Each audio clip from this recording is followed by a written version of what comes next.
नमस्कार दोस्तों।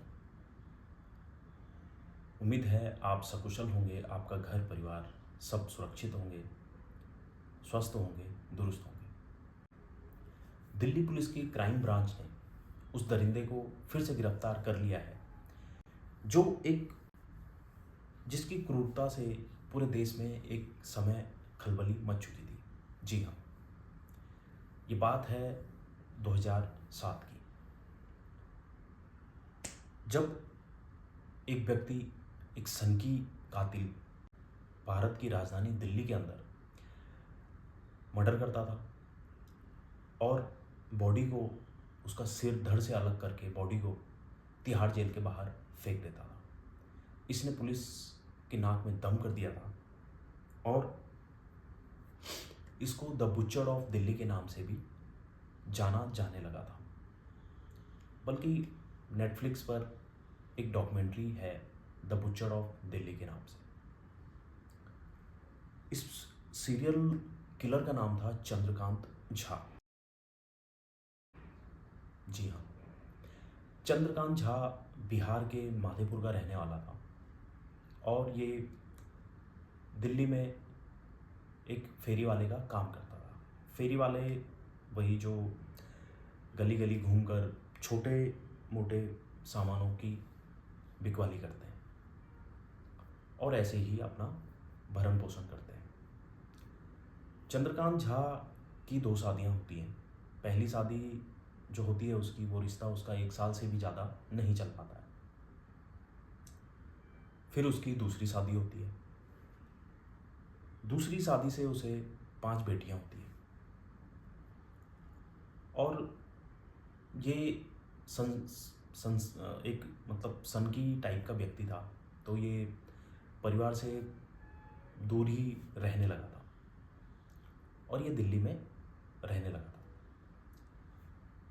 तो 1998 से लेके और 2007 तक इसने 7 लोगों को मौत के घाट उतारा, जो कि ऑन रिकॉर्ड है पुलिस के पास।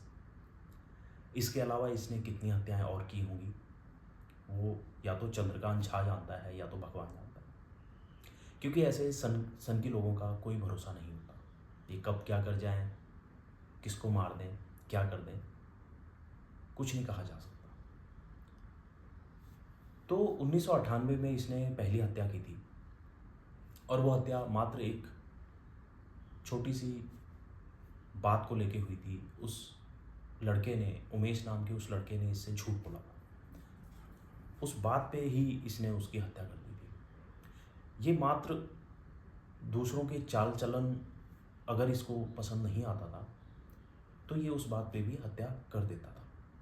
एक दिलीप नाम के लड़के की हत्या तो इसने इसलिए कर दी थी क्योंकि वो नॉनवेज खाता था। अब सोचिए कैसा सनकी आदमी होगा ये।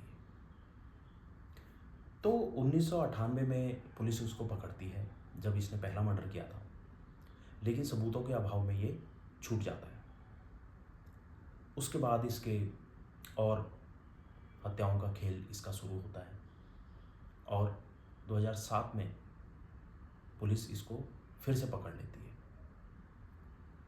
उसके बाद केस चलता है और इस बार पुलिस के हाथ सारे सबूत थे, गवाह थे और 2013 में इसको फांसी की सज़ा हो जाती है। मगर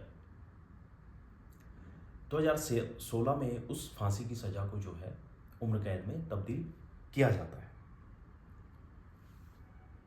और फिर इसको तिहाड़ जेल में डाल दिया जाता है। 2023 में ये एक अर्जी डालता है कि मुझे पैरोल पर छोड़ा जाए ताकि मैं अपनी बड़ी बेटी के लिए एक रिश्ता देख सकूं। वो अर्जी इसकी खारिज हो जाती है।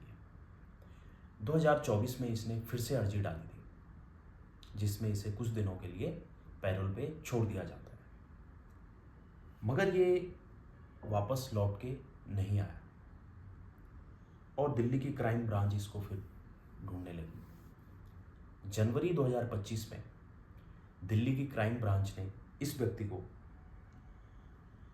नई दिल्ली रेलवे स्टेशन से पकड़ लिया है। अब ये व्यक्ति फिलहाल तो पुलिस की गिरफ्त में है और पुलिस ने इसको जेल भेज दिया है। पर सवाल ये है, क्या हमारी व्यवस्था ऐसे दरिंदों के लिए तैयार है?